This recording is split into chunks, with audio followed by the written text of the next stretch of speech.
Joey, is that where you mostly are? Yeah, that's good. All right, Natasha says she is ready. John Herzog, are you on the phone? Yes, sir. Hear you loud and clear. Okay, we're good to go then. All right, I will call the Curry County Board of Commissioners meeting to order, and please stand with me for the Pledge of Allegiance. I pledge allegiance to the flag of the United States of America and to the republic for which it stands, one nation, under God, indivisible, with liberty and justice for all. Put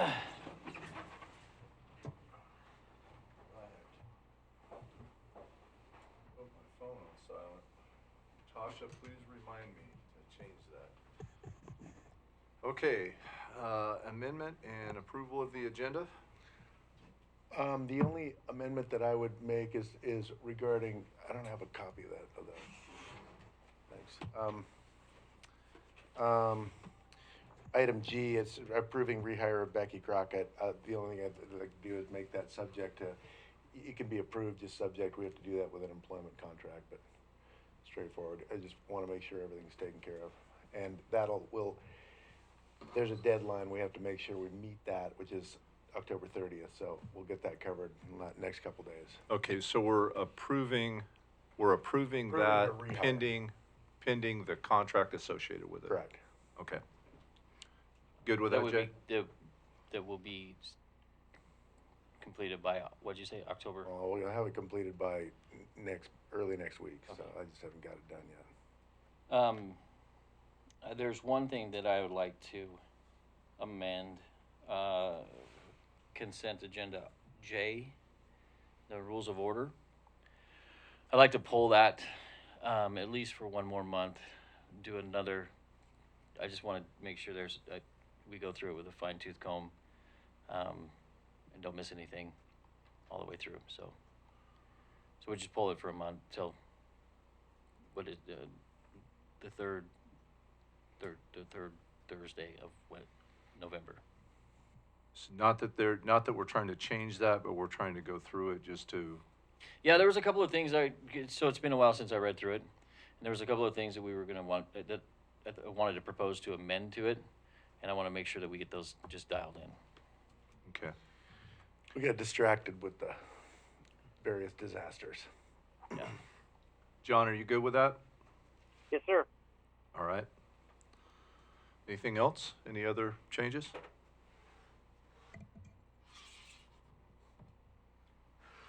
All right.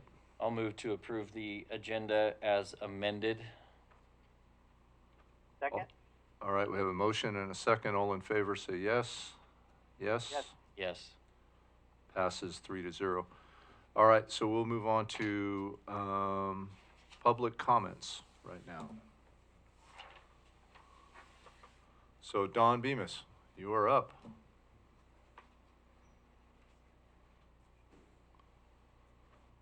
Mr. Chairman, Commissioner Tross, Commissioner Alcorn, thank you for having me here.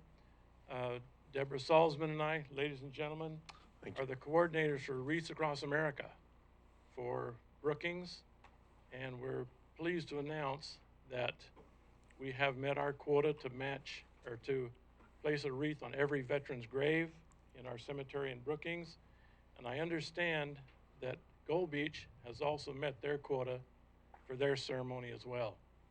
And into the record, I'd like to say our donors in Brookings have been phenomenal. The first major donor we had was South Coast Lumber, and that was before we started doing our outreaches.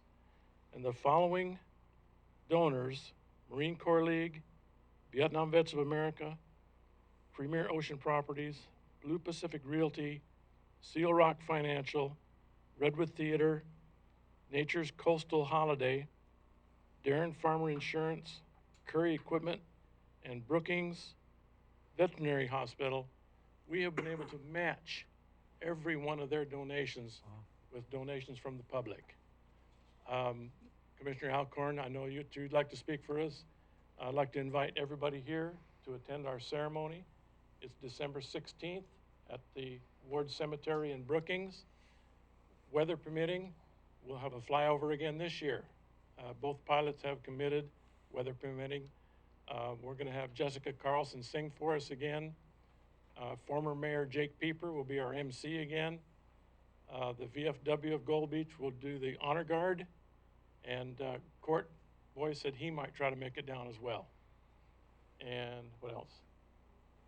Oh, Billy's Place will be providing breakfast sandwiches or burritos for us and cookies for us as well. So everything's laid out. All our speakers are ready to go. And again, everybody's welcome to come. It's a lot of fun. The ceremony starts at 9 a.m., lasts about a half an hour, and everybody scatters and places wreaths. We have 375 veterans in our cemetery in Brookings, and I'm not sure how many Gold Beach has, but they're covering theirs as well. Their ceremony starts at noon. Yep.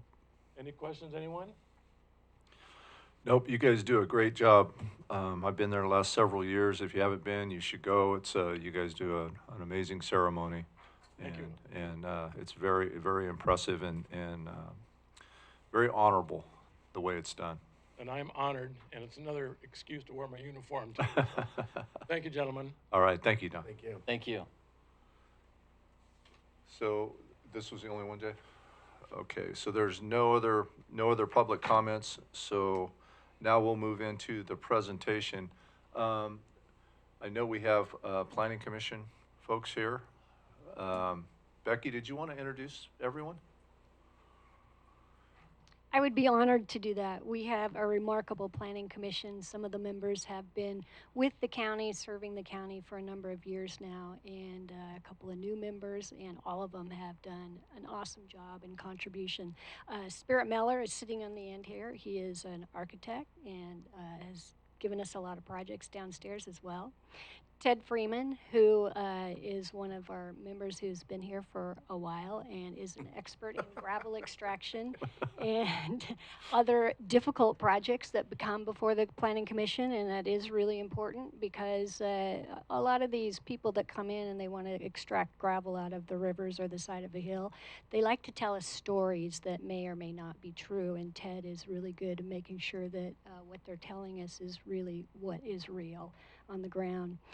Michael Lang, he's our premier realtor representative on the Planning Commission, and if we need support from the realtor community, Michael does a great job in garnishing that support for the Planning Commission and for the county as a whole. So he's been a really good attribute to the Planning Commission, and right now is the chair of the Planning Commission. And then Carrie is Carrie Keller. I always want to use her maiden name. Sorry, Carrie. Carrie is fairly new to this part of the country, but she's involved in development. And she does a lot of development throughout the country for the firm that she works for. I think she said she was putting in a Kentucky Fried Chicken or Taco Bell in Baker City, Taco Bell. Yeah, so she's real hands-on with what all of these requirements mean as far as a developer trying to get a project going.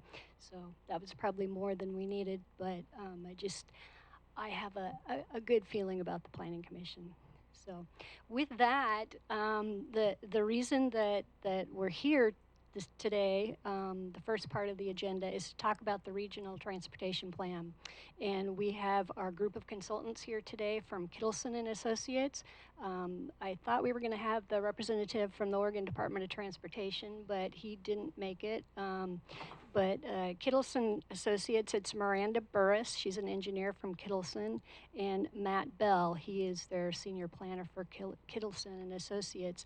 So I'll let them take over from here because I don't really want to belabor this. Thank you. Hi, everybody. I'm Miranda. Can you hear me okay? You're good. And on the phone, if I'm too quiet? So I'm Miranda. I'm with Kittleson and Associates. Matt Bell is my associate. We're here to present on, on the transportation system plan. We've been working on this project for a little over a year now and have arrived at what we refer to as the preferred alternative, where we talk about recommendations for the transportation system plan. So before I jump into that, I wanted to kind of touch base on why we update the transportation system plan, and then some key outcomes of that. So the TSP is what we generally or would typically call a transportation system plan, it can inform your capital improvement plan. It provides a basis for land development, conditions of approval. It provides rationale for investment in the transportation system, and it also can protect right-of-way for those improvements. It ensures that the transportation system can support growth in the region and long-term needs. It provides consistency between local, regional, and state planning efforts that happen in your area. It also can provide a link to funding sources, including ODOT's statewide transportation improvement program, or as people might be familiar with, the IIJA, or the Infrastructure Investment and Jobs Act, and other things like system development charges, or street utility fees, hotel and motel taxes, things like that. And so key outcomes of the TSP is congestion relief, rural roadway safety, facilities for pedestrians and bicyclists, improving the resiliency and the emergency preparedness for Curry County, and transportation funding, kind of like I mentioned. So that's the why we're here and some of the key outcomes. So I'm gonna just jump in to the presentation itself. The agenda is relatively brief. We'll give you just a quick project update, jump into the preferred alternatives, or what we're calling Tech Memo 7. We've done quite a few technical memos up to this point, and introduce you to the project prospectus sheets, which I will explain further later, and then have a general discussion, talk about next steps. And so really the purpose of why we're here today is to present you this information in these documents, get your feedback, gain consensus on the alternatives, and then identify any future considerations for implementation. So, like I said, we kicked off this project in August of last year and have gone through quite a bit of analysis and public outreach and meeting with you guys and whatnot. And so right now we're in our alternative evaluation, and our goal is to have the project ended and adopted by this spring. So so it's coming up quick. Throughout those tasks those steps that we've talked about, we've, in terms of engaging people from the community or the public, we had our first technical advisory committee meeting in November of last year, and then we met with them again in March, and a lot of this was to give background on the project and then review a pretty comprehensive inventory we do of the transportation system, and then also held an open house last March and presented to you. And then we came back together again in July with the Technical Advisory Committee to talk about how the existing transportation system is expected to perform in the future based on forecast traffic volumes and regional growth. We're here today to talk about the preferred alternatives that we've identified through all of this analysis and community input.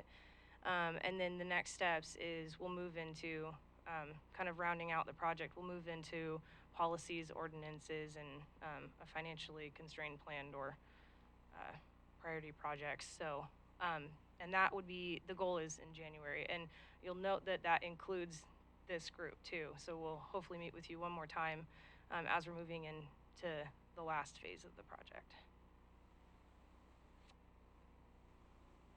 And if you guys have questions for me as I'm going, feel free to stop me. Okay, so Tech Memo 7, bring you up to speed on what we have done to get to this point is we've conducted an inventory of the system, and that means looking at functional classifications of roadways, meaning what are their purpose? Are they meant to get people like from point A to point B, or are they local access? Pavement conditions, existing facilities for pedestrians and bicyclists. We also look at existing traffic operations. We had some key study intersections along 101 that we looked at to see how those current intersections were operating. and also evaluated safety at those intersections and all the roadways in the county based on a 5-year crash history, and then moved on to what we call future conditions, where we forecast traffic volumes based on estimated growth in the region, and to evaluate intersections and how they do 20 years from now. And then from there, through the open houses that we've had, through the technical analyses, through input from this group, we created a list of potential alternatives presented in a memo right before the one we're talking about to address those. And so all of this information is documented in 3 or 4 memos before this. So, and it's all available on our project website if you're interested in having access to that. So we can always get you that link at the end of this meeting. So that's the background that led us to where we're at. So Tech Memo 7 presents what we call the preferred alternatives that have gone through an evaluation process based on that aligns with the goals and objectives of the TSP that we presented, I think, back in March. And so the preferred alternatives, based on the results of the analysis and community input, really focus around 3 key things: the roadway network, traffic safety, and the non-motorized transportation network, or people walking and biking or rolling, taking transit.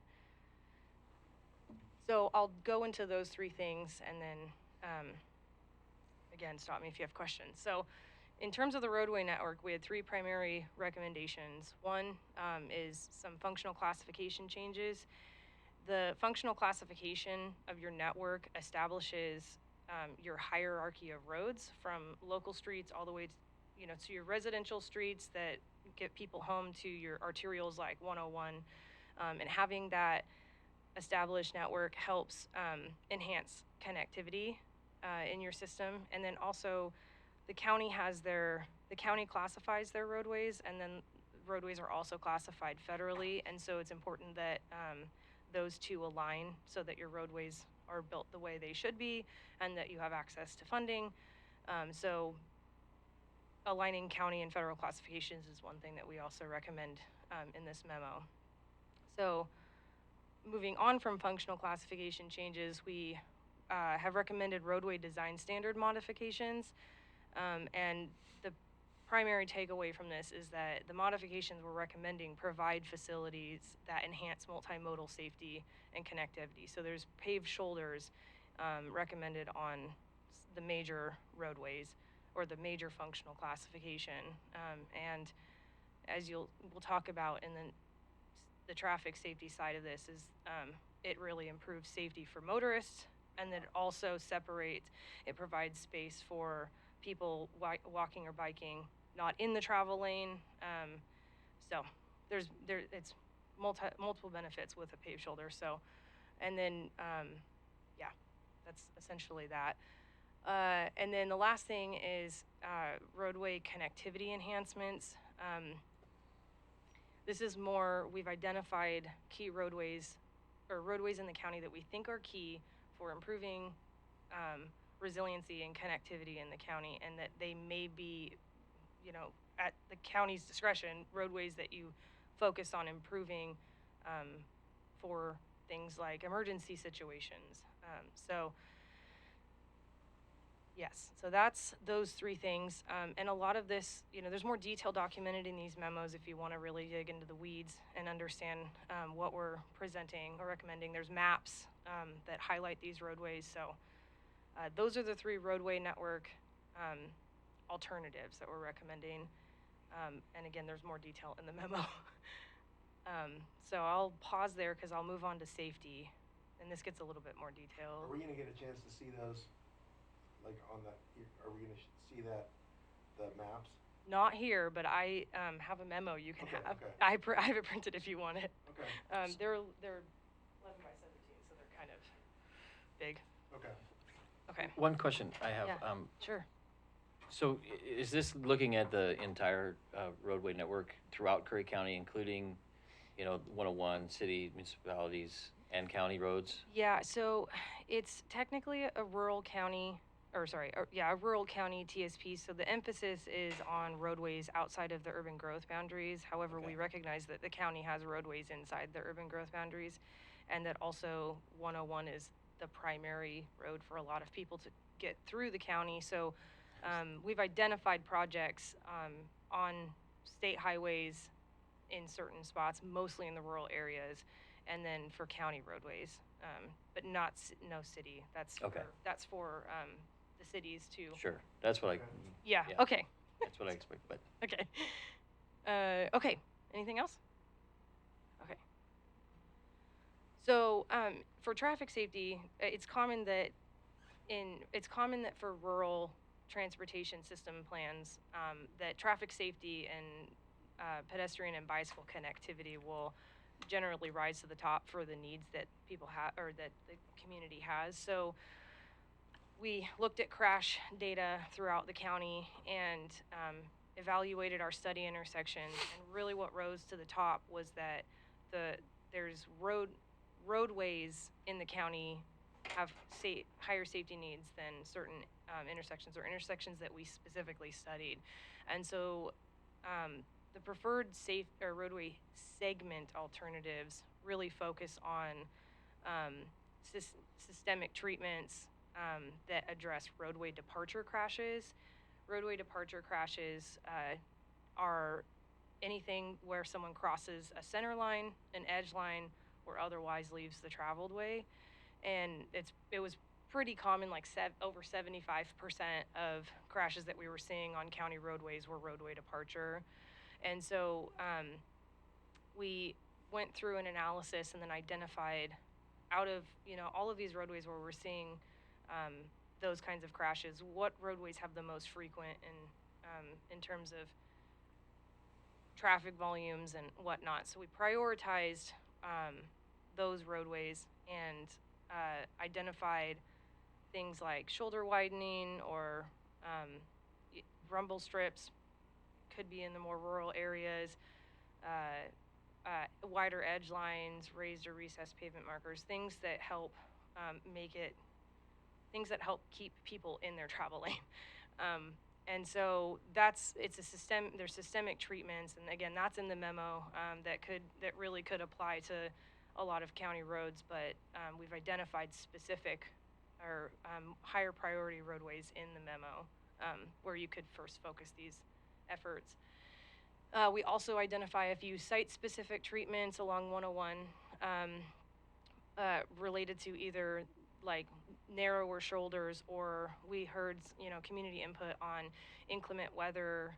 We saw that through the crash analysis in the Humbug area, there were quite a few animal crashes, so things to consider in terms of animal warning systems. So there's some systemic treatments, and then there's some site-specific treatments based on what we were seeing in the crash information. It's the crash into the cows, right? No, I'm assuming deer in the Humbug Mountain area. Cows. Maybe. Cows. Feral cows. I just have to interject here. The biggest issue out of the transportation system planning study that came out is that people in Curry County, more than any other county in the state of Oregon, drive off the road. And Miranda's doing a really good job of professionally outlining these Thanks, safety Becky. issues, but for some reason that seems to be the big problem in Curry County. I mean, and it kind of makes sense just because the roadways are windy, and through rural areas, narrow, lack of shoulders. So it's not surprising. You've got rock walls along some of your roads, and so it's really easy to just slightly drift into that. So it's not super surprising given the topography in the area. So those are the roadway segment alternatives, and these we don't go into detail here, but there is detail in this memo. Again, we can send. So when you're talking about like Boardman State Park, that's impacted by. It just seems like there's so much more traffic and side road parking these days that I mean, and people coming and going. That's not how I don't know. I think that's what, and maybe Matt can support me on this, but that's what I think was brought to our attention was specifically those issues more on 101 was the fact that there's parking issues in these areas, and so those probably need to be reassessed with the support of ODOT because it is their facility. So more of these scenic areas for 101. I think the last two are more focused on the issue that you bring up. So, but again, they're site specific. So the systemic is up top, but then one of the first bullets, but then systemic site specific are these few down on 101.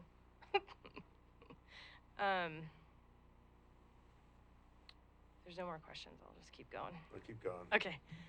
And then for the preferred safety intersection alternatives, again, we studied some key intersections on 101 in the county and didn't see that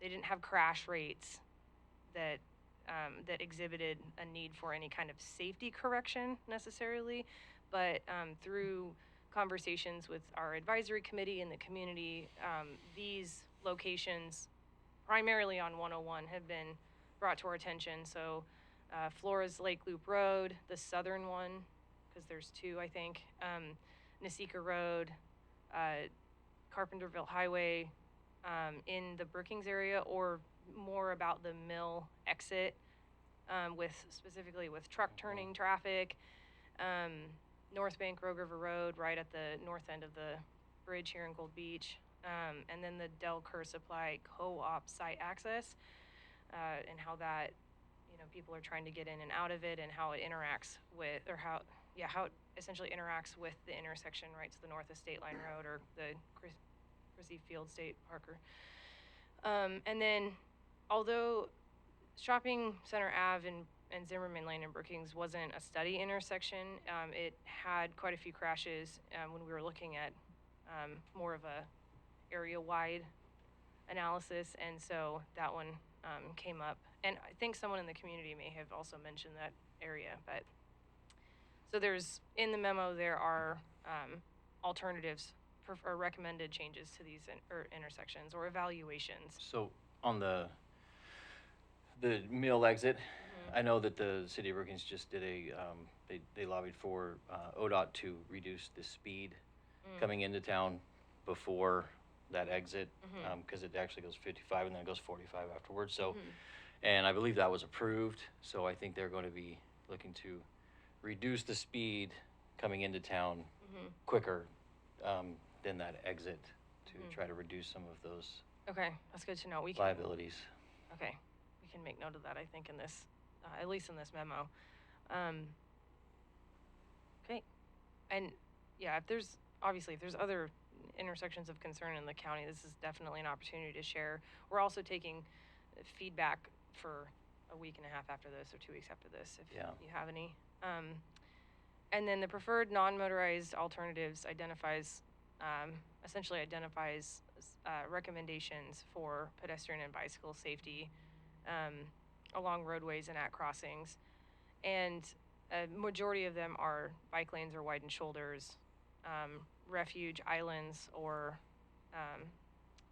actuated beacons where it's appropriate, where it makes sense in the context. So,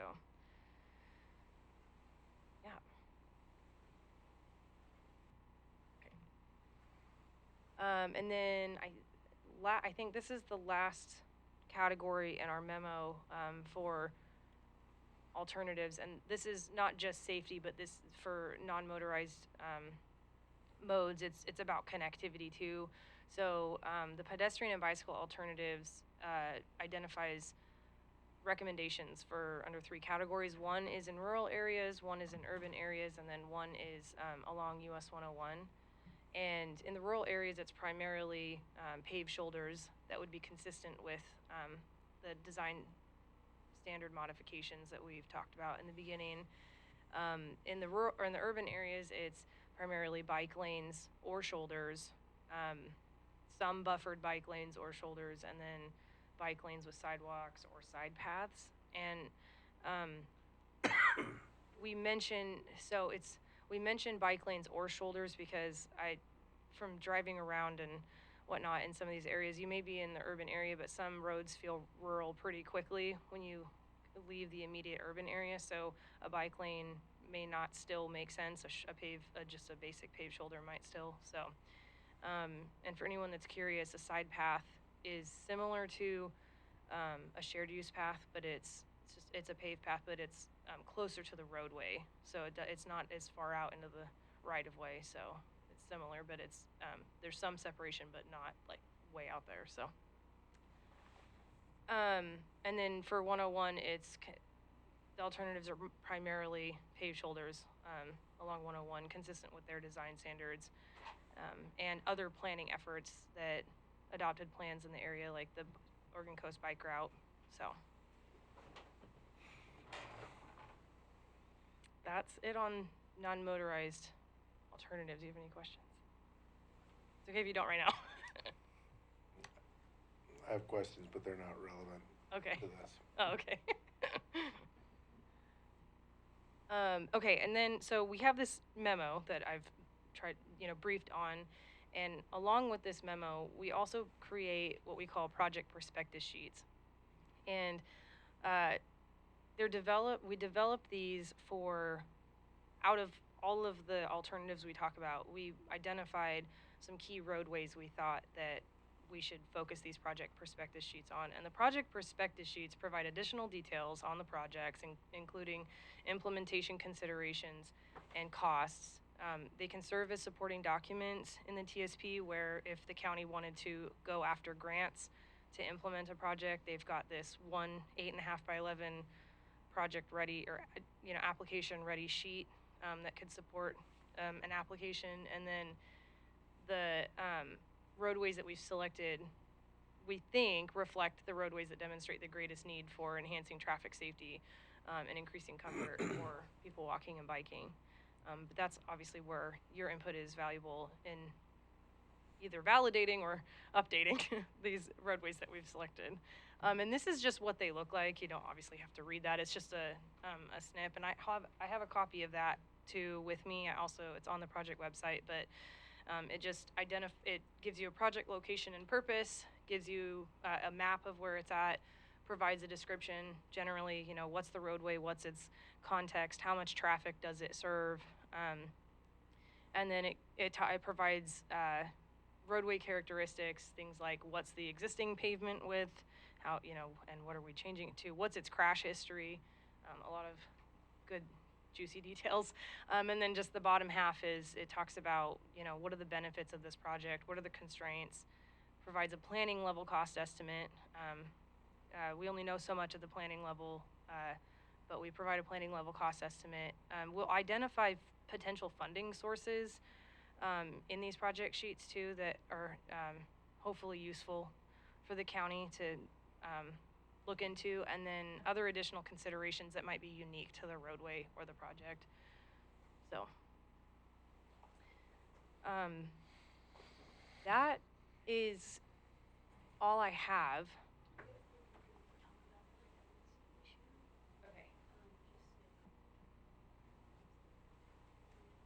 Okay. Okay. How much? Okay, so because we've heard from the community that resiliency and redundancy is important, we recognize that.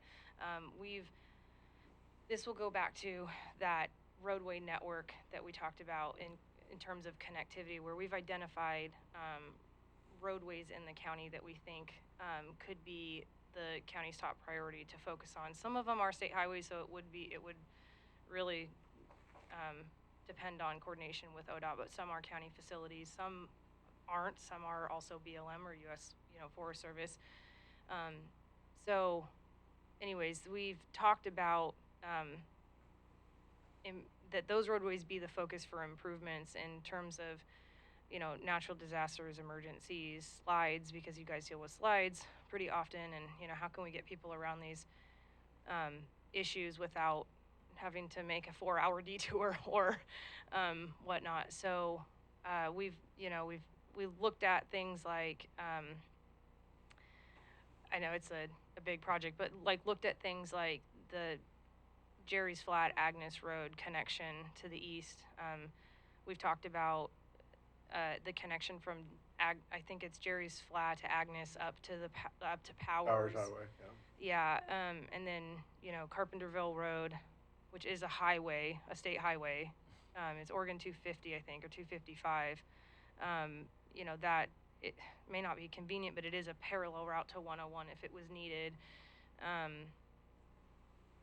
Those are the ones I can think off the top of my head, but those are some of the roadways that we identified in that map, about roadway network connectivity that's in the memo. And you so- suggest like certain improvements for those? Yeah, so the project sheets cover parts of those roadways because we didn't want to say you should go improve all these roadways, because we know it's a big sticker, it's a big tag or sticker, but really it's paved shoulders, Right. roadway widening, if where it's feasible.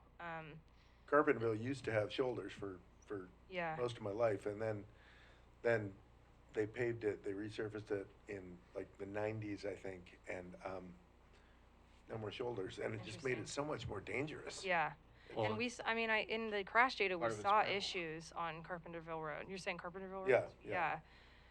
Yeah. So you'll see that in the memo if you want to dig into the details, what we've identified as priorities for focusing improvements. But again, it's also with your input, because you guys drive these roads every day, all the time. So It's just that when Huskaneden goes out, all of a sudden you got everybody and their brother driving every kind of vehicle Yeah. on that road, and it just, it seems like, but of course this last year we had people driving, up to get around the slide up north and going and coming out on that road there by, I think it came out at Elk River. I can't remember it, but nightmare. Oh yeah. That was exciting. Yeah. I think we identified an Elk River route, but I honestly, the bottom, because there was a South Coast slide study that was worked on with ODOT, and they had evaluated some routes specific to how to detour people around slides, and they had driven part of this route that was from Elk River Road, but the bottom half is like forest dirt roads. So, but it's on the map, but it, it's if it's feasible or not. But we've identified them as key, potential parallel routes, whether to 101 or, an east-west connection between here and Josephine County, rather than going north or going south, especially when 199 is closed. Right. Yeah. So, I don't know if that gets at what you were. Okay.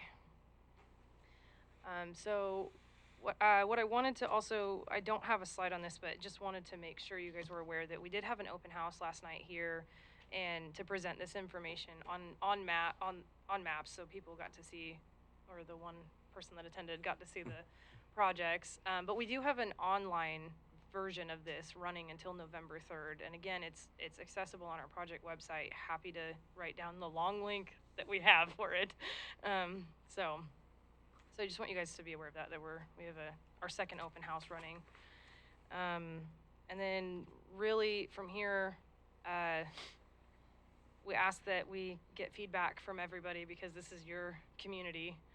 And we'll finalize this memo, and we'll finalize the project sheets, and then we have, from the beginning of the presentation, we only have a few more set of tech memos that we work on, and it's policy and standards, implementing ordinances and code changes, and then a financially constrained plan, but financially constrained might not be the right phrase for this memo. We're going to revisit that, but yeah, and then we have our final technical advisory committee meeting in January, and we'll bring these to you, this group, then, and then work on a TSP, or bringing it all together into the actual plan that you guys will see. All right. Thank you. No more A questions? lot of work. Oh. Yeah, it is, but it's good. A lot of work. Yeah, thank you. Thanks. So, question. So we're doing a joint meeting. Does the planning commission have business they need to conduct as well? No, there is no other business for the planning commission, and I know a couple members are eager to. Go home. Okay. Yeah, no, once we're done, then you guys are, you, It's just about to get exciting though. Yeah, you're- Kidding me? you're welcome to stay, but, you don't have to for sure. So, John, do you have any questions? No, that was a very good presentation. I saw 2 roundabouts that I'm not a huge roundabout fan, but over here in Eastern Oregon, they sure like them.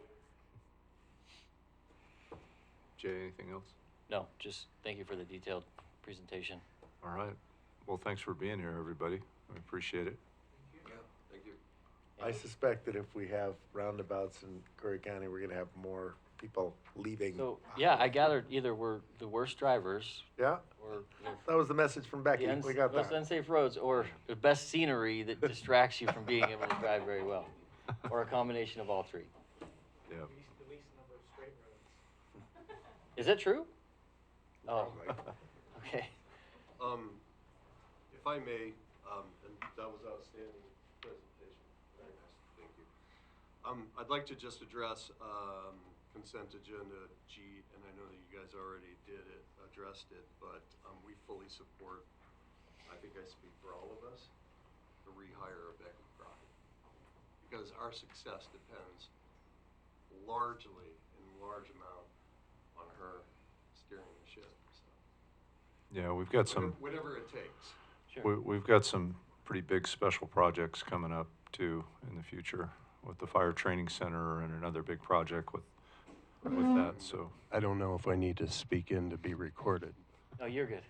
But yeah, and I think and Diane's not here either. Planning Commissioner St. Marie's not here either. But I know that she would align with us on that too. Okay. So we give her 100% unanimous full support. Great. Right. I've certainly been Thank you. present for different administrations of the planning department, and this is a much better iteration than the ones I've experienced in the past. Well, it's just we have good cohesion here, and we communicate very well. And you know, I feel like I'm in really good company with this group of people, and it's been a privilege and an honor to serve Curry County in this Well, aspect. So.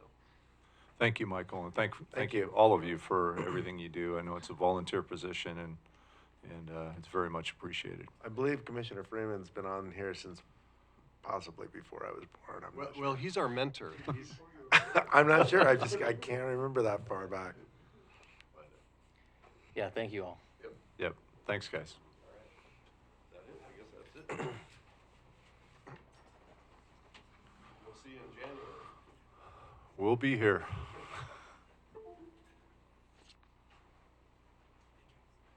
Thank you, Tim.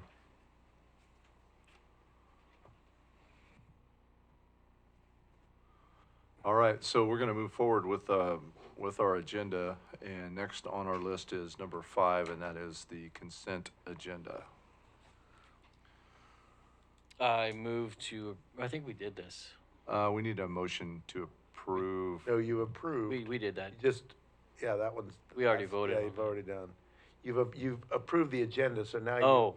you've approved the modification to the agenda, so now you need to No, we vote need on a it. Yeah. motion, we need a motion to approve the consent agenda with the modifications. Yes, I will move to Amendment. approve the consent agenda with those modifications and amendments. And I'll second it. So I have a motion and a second, so all in favor say yes, yes. Yes. Yes. That passes 3-0. So now moving on to item 6, which is discussion action items. And first on that is number A, that's employee life insurance benefits proposal.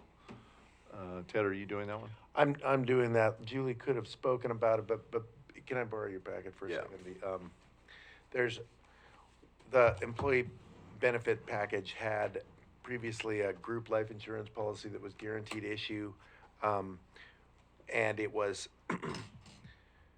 guaranteed issue means that for group life means that everyone's entitled to purchase the insurance at the exact same rate. Well, that program has ceased to be available Times have changed in the insurance industry, and so now the new program, it is still guaranteed issue, but there are different rates for certain age classes. It's the best we can do, and we still want to be able to offer that insurance. And I mean, it would be great if we could have like the old days. That was the way normal group insurance worked, or group life, but it's not available anymore. So this is the best. We've had our agent look around, and this is the best they could find, and I think it'll satisfy the needs of all the employees to the extent possible. There are going to be some higher rates for those of us who are the more aged of the employees, like myself. Okay. So, but a guy like Charles, he's going to get in there for next to nothing still. I will move to approve the employee life insurance benefit plan. And I can second that. So we have a motion and a second. All in favor, say yes. Yes. Yes. Yes. And that passes 3-0. So next on the agenda is 6B, and that's parks, expansion, and department change. And I think we have Wendy and Charles here to talk about that. They put a lot of work into this. We've had some discussion on this last week, but we'd like to hear from them this evening. Wendy? Yeah, I think what it just kind of boils down to is that off and on for years, Parks was placed with the juvenile department. There's been a lot of talk about expanding and growing parks, and it just hasn't happened. There's just not the staff, the resources to do that. So about a year and a half ago in April, juvenile department had taken parks back after there was through the COVID process and change in directors and stuff like that, and did a lot of improvements, that type of thing. And we're up and running. We're doing amazing. This is going to be the best year parks have ever had. We're probably going to be just under $300,000 in revenue. I think in 2019 it was about 163. So parks is doing really well. But I think we're at this conversation piece again, where we have the county, I feel, has so much potential to have parks be a revenue generator. We're in discussion with a couple other locations. We have the possibility to expand Boyce Cope. We now have an amazing community development tourism team here. Like, those are the numbers without promoting. Right. We're doing some off-season stuff. And then while all this busy stuff is going on, the juvenile department's referrals have tripled in the last year. And reality is, if we were to just stay status quo, the juvenile department could run parks. But we don't have the manpower and the time to do this expansion and that type of thing. So I've been talking about that, and Charles stepped up. He runs the facilities. He's the facilities director, and he came into my office and just said, how amazing would it be, because we could share employees, like the facilities and the parks, we could utilize the same people, and during busy season, and we have all the tools. So that conversation just started growing and growing and growing to where the juvenile department, if hopefully parks goes to facilities, and we have the option in the prevention world with the OHA grants we get to expand. And I think parks going to facilities and us expanding, it's going to be less money out of the general fund. We're going to be able to do twice as much with less people. People can share resources. As a juvenile director, I can't run transport and do court cases and take care of parks. It's just not feasible. And Charles has the ability to do that. So I'm a little uncomfortable though, because you just said it was Charles's idea. I'm not that I'm comfortable. going to let him speak tonight too. Okay. I'm going to. Okay, all right. Well, originally it was, we just need to find somebody to take it. There, Oh, now, wow. there we go. Oh. That's making more Yeah, I sense. just happened to walk in the door and, hey, Okay. there you go. That's how I do it with Charles, right? Hey, good to see Well- ya. Yeah. I think there's so much potential. I think the growth of parks should be in the county's plan. I think the combination, the efficiencies of the sharing labor, I think that's a great idea. I want to see that across other departments if we can do that. But this will be a really good model, I think. And we already do work well well Right. together with them on other projects we've worked together with, and it's just I think with who we have for employees, they all work well together, and it's gonna be a great match. Looking forward to it. Yeah, the plan would be for the next, 3 or 4 months to the end of the year that we would do training. The offices are all, behind Charles' office, behind our office sits the parks office. Right. It is just one big circle. And so we would really just,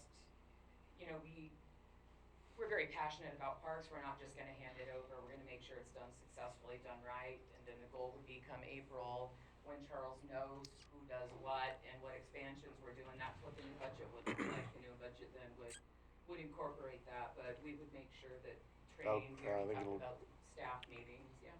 That'll be great. I look forward to helping that. Well, and I think we can potentially look at starting that process a little bit in the first of the year when we reach supplemental budget time, and we can start making some of those adjustments. But a couple of things I want to say. First off, I'm an epic fail for breast cancer awareness. Didn't wear my pink, and you guys did. Well done. We understood the assignment. Yes. I did not. And, I don't own pink. well, you should have borrowed some from Brad because he has a lot. You know, Jay, I would have wore pink if I had some. So, the other thing I want to say is this. So, you came to us before you were drowning, right? You were at the point, and you made it known, and asked for, how can we do this? And we said, put together a plan, and you came back with a full, detailed, elaborate plan to move this forward. And so I just appreciate the time, effort, because I know parks is important. It's important to you, and it's been important to the county. And you have taken it to new heights, and with the potential of bringing on 2 potential new county parks in the south, it's going to take a lot of effort. And I just appreciate everything you've done. I was there at Lobster Creek when you took it over and the condition that it was in, and I saw that. And then I came back a few months later for a retreat, and it was completely different. And I know how much work that takes. And, you just kept it moving forward from there. So thank you. And to your team, filling in for camp hosts, when we were down, having your team out there transitioning throughout the whole time. So it's a lot of work, but it's worth it. So thank you. No, this should be an example to everybody else here. It's like coming up with solutions and then working together to solve problems. That's what we need. We need more of because we have plenty of problems. I'll be looking forward to seeing Wendy being able to not be stretched in all directions for a change, because it's been a lot at certain times. Well, the juvenile department is dealing with a different type of juvenile today than they were a couple years ago. So you got a lot of challenges ahead of you, for sure, just in that department. Yeah, no, it's all good stuff. I mean, this is success to us. If the parks weren't doing good, Right. I mean, to me, this is something that, this is an amazing opportunity for the county and, for facilities. Charles will have, it's a win-win-win all the way around, and it's very successful that things are going so well that we need to expand, so. And I've got the great teachers to fall behind, in this time. Just working with Wendy, period, when I got my maintenance position, it was just kind of scooped me up, gathered, all right, we got you, and taught me a lot. So I think it's a great experience there also. And you can really lean on Ida. Look how much talking he's doing, like. I know. Right? See? Yes, it's the pink. Well done. That's right. Oh, he'll talk if you let him. Oh, yeah. Yeah, so we're just asking for a yes vote. Okay. Okay. Well, Thank I'll- you guys. yeah, I'll be happy to move that we approve the parks expansion and department adjustments. That's a motion. Yeah, I said a move. Second? I moved. All right, a motion and a second. All in favor say yes. Yes, Yes. Yes. and that passes 3-0. Thanks, guys. Thank you. Appreciate it. Thank you. Get to work, Charles. All right, here we go. All right, where is my agenda here? I think You wanna stay for this next piece? I wasn't sure if you needed us to. Yeah, I think we better, might as well. Yeah. Charles, you're up now. No, just- Wendy's off the No. clock. All right, so that concludes 6B. We're moving on to 6C, which is Brookings Social Security Bar Management by County Parks. So Ted, do you want to start that off? Let's see, so, I was contacted by, DSL, and they said they had submitted an agreement that they needed to have signed so that we can move forward, with the process. So that's, I got the document, it's ready to be signed, but it's basically, it's the lease agreement for the DSL portion of it. But that's the first phase, then we'll have to go coordinate with the city and see where we get. But we can't get to those second phases unless we take this first step. So I would ask that you approve that, the document signing, and we move it forward. Okay, so this is nothing more than just approving, Approving to the proceed agreement. with negotiations. Yeah, to proceed with the city of yeah, Brookings. right. Well, No, this is for this the is agreement on the DSL agreement. Of the agreement. Yeah. the Yes. agreement with DSL. That'll get us, but this is a multi-pronged thing. Well, that'll get us closer to a. We need a universal agreement with all the parties. Right, Okay. so, little history on how we got to where we are. So, in the past, the process was started with the city, to take over the management of the access, which the city owns. And we were moving forward with a lease. At the same time, and this was a few years ago, there was efforts moving forward with the Department of State Lands to take over management of that river bar portion. Right. And so, DSL did not know that we had been essentially on hold for the access point, and they came back and said, okay, now we have approval. We need you to sign and take over this lease opportunity. So, yeah, and then, if City of Brookings agrees, then we would also be managing the access point. Got it. All right. Any further discussion, Ted? That's all I got. Wendy, do you want to add something? I think there's a special use permit tied in with that might have, I don't know if maybe has to go to the planning I department. think it will have to, but we Okay, just, but I this didn't was know if just, it had to do this is the before first that stage to sign. get Yeah. that, because we've passed the deadline and we've got changes in staff at DSL, and so in order to get those people placated, we need to get this part signed, and then we'll move forward. It's gonna be a multi-step process, but And go ahead. can I ask a quick, Becky, is the special use permit for the access area of Brookings portion? It's for the bar. It's for the river bar. It's for the river bar. Okay, so what happened, we went through this process a while back, and everybody was on the same page. Went to the planning commission. The planning commission put specific conditions on how that bar would be managed based on discussions with Oregon Department of Fish and Wildlife. So that all lapsed. We'll have to do it again. Now, it lapsed because DSL didn't provide us with the lease option until recently. Whatever the reason it lapsed. Right, it so lapsed. it went to planning commission before we actually had the lease approval. We had verbal approval because I even talked to the DSL staff. He kept calling me, asking, Then Okay. all of a should put sudden, it there in, was and then- there was like a vacuum for Right. 3 years. Exactly, and I don't know if that was because Josh left or what. I don't know how it unraveled. Sure. I don't know, but And neither did they, based on my conversation the other day. They're just like, I was told to get this dealt with, and she had, so. it we're- should probably go back to the planning commission Right. for approval before you sign it, because you're signing something that I want to, that would. I feel like, the point right there, they needed to have documentation. I can tell her that. I can tell her we have approval, subject to planning commission approval. I could do that. I think that might be safe, because right now it's signed and agreed to based on what came out of the planning commission. So how did that lapse? Can you walk me through that part? Is there time limits on The conditional use permit, it has a specific sunset clause in it. It's good for a year. If no action starts within that year, then it's null and void. Some of them aren't. This one was. And partly the reason it was is because there was a lot of public opposition to doing this project.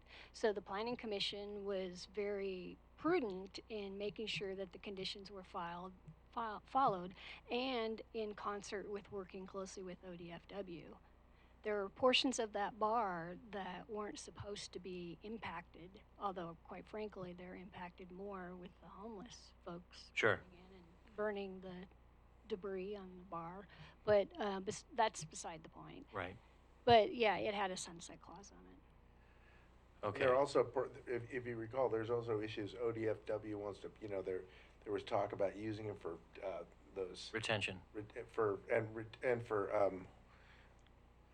Growing feeders. attenuation ponds or whatever it is. Where you but I don't even. That never really manifested into anything. I think that was just more talk than anything else, Right. because they actually have other places where they do that more Yep. effectively. I don't think it'd be difficult to go back through the planning commission. They've already Okay. seen it. It's Yeah. the same planning commission. They Okay. wanted to move it forward. It's just that they had to make sure that the conditions were in place so that the people that were commenting on it were satisfied.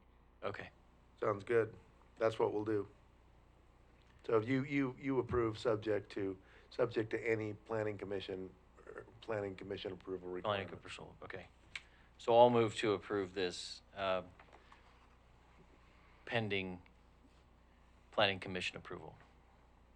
I'll second it. Second. So a motion and a second, all in favor, say yes? Yes? Yes. Yes? So that passes 3-0. So now moving into our final discussion action item, which is 6D, that is the wildfire hazard map letter. And just a note on this, I know there's some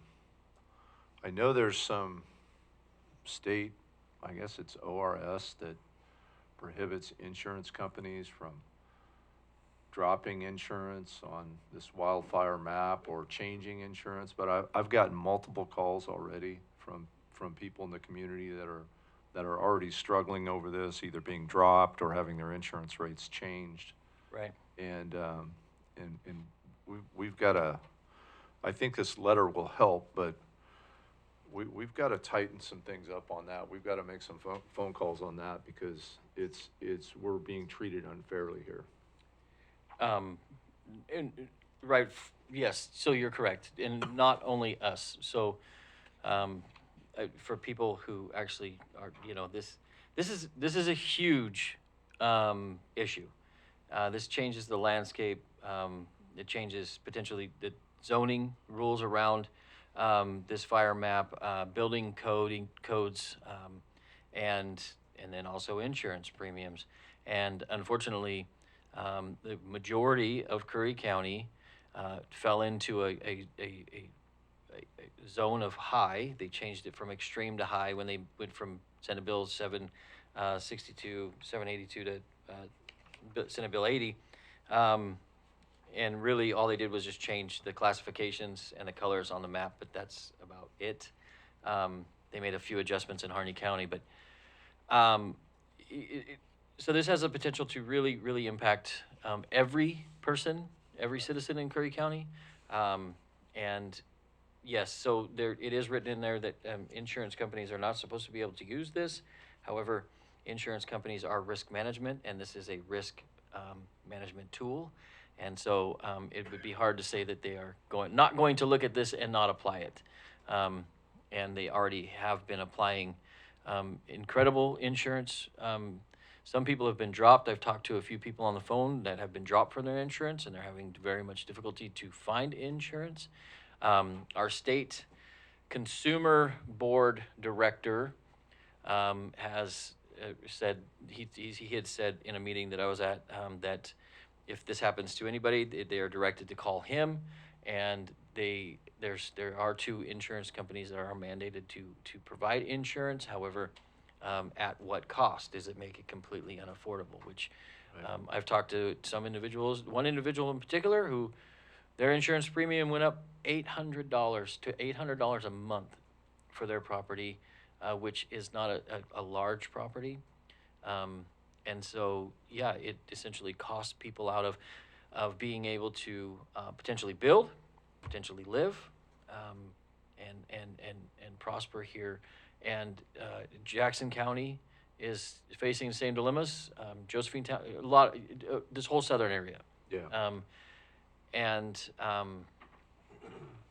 We do need to push back. We do need to take a stand. I don't know what that looks like, but this letter is definitely a first step. And I would like thank Becky for drafting this. Or being Ted going through and. Well, but Becky points out the letter. I mean, the stuff that she points out in there, it's very clear, and it makes it lays out the issues that, the fires that are threatening us and that are resulting in additional costs don't start Right. on private land. And when they do, they're dealt with efficiently. So. If we're not gonna face that, then we have a problem. So I met with the folks at the state, right, who were in charge of this fire mapping project, and I understand they're given a directive from a Senate bill that passed to do this, and understanding the ramifications is the ripple effects, right, is what we're going through right now. Some of the comments I made, similar to what Ted just mentioned, was the best stewards of our land are private ownership, whether that's private timber companies or individual private landowners. And the most neglectful stewards right now essentially is our federal and state government. That's where over 90% of all of our fires start. So we're passing the burden of this fires, the cost of these fires, the fire response, the insurance companies who are paying out on these fires. The cost of that is being burdened onto the private citizens, who are essentially the best stewards of our land, and that is not acceptable. They make no concessions. I'll give you an example in the fire map. I wish I had it in front of me right now. The area that's identified as moderate is essentially the Klondike Bar, or the Klondike Fire scar, and the Checo Bar fire scar. Those are considered moderate because the fuels are depleted. The rest of Curry County is pretty much in the high category, which puts you in a category where you have to make modifications, defensible space, etc. And so, but however, they don't change the map if you've already done that or if you're doing that, because they say that the map is more of it's a macro look, not a micro look. Well, unfortunately, that's not how it's impacting the people who are actually trying to build and do things on their properties. And so and there were some other environmental factors that they didn't include in that too that are unique to Curry County, like the marine layer. Correct. Right? And that was not taken. It was not considered. Yes. Right. Which is adequately put out in this letter. It's pointed out in this letter. It makes the point very clear. And so, yeah, so they haven't finalized this last map. They haven't finalized it. They're going through the comment period, right? So that's what we were meeting about. So that's why we're sending in this letter, so that hopefully they make adjustments. And I'll give you an example. Harney County threw a fit, rightfully so. They because they had identified pretty much all of the lowland pasture land as at the time it was extreme or high in today's category, high. And they said, wait a minute, how can you identify that as high when it's alfalfa? We harvest it when it's green, and then after that it's stubble. So how can that be an extreme fire hazard in our area? And it floods in the winter. How does this work? And so they actually changed that from high to low, not moderate. They went all the way to low. So I'm hoping that with some advocacy and some stern assistance from even our senators and representatives, that we can get some pushback, especially for people who live in the urban. What's the term? It's called the RUI, the urban interface. The urban interface zone, right? And so that's where the marine layer plays a huge part Right. of this. So, everybody I just want to, people need to be vigilant about their properties and their insurance and what's going on right now. Just stay. Yeah, I mean, like on my ranch, you know, I mean, it's a great example that at the high point of the fire season this year, it was one of the safest places you could be because it's mostly oaks and the grass was Wet every being morning. grazed. So I mean, it doesn't get much better than that. It's controllable. We also had, you know, in Curry County, we did have several fires right at the high point of that season that were on private ground. They were all controlled. They were put out. I remember I was at a wedding in Harbor I think in August, and there were 2 fires that day, and they were both. The one was at the Windchuck, and one was on the harbor bench somewhere. And they all got. It was a homeless guy, and then somebody else, and they got him controlled. And I mean, so our system works, and we should not be penalized for people who refuse to implement a system. Well, and the marine layer essentially wets every single thing down Right. every day. You know, and so, I mean, you could try to start a fire on the county lawn, it wouldn't light. I don't approve of that. That's a good point. Don't do that. Anyways, I 100% would motion to approve this letter, this wildfire hazard map letter. And I'll second it. Second. Good letter. Yes. All right, we have a motion and a second. All in favor say yes. Yes. Yes. Yes. And that passes 3-0. So that moves us into agenda item 7, elected official updates. I don't think Dave's outside. He was the only other elected official I saw here. So none being present, we'll move on to commissioner updates. I am first on the list. I don't have anything significant to add. So we will go to Commissioner Herzog. Do you have anything to add? No, sir, not tonight. And Jay, on to you. No, nothing to add.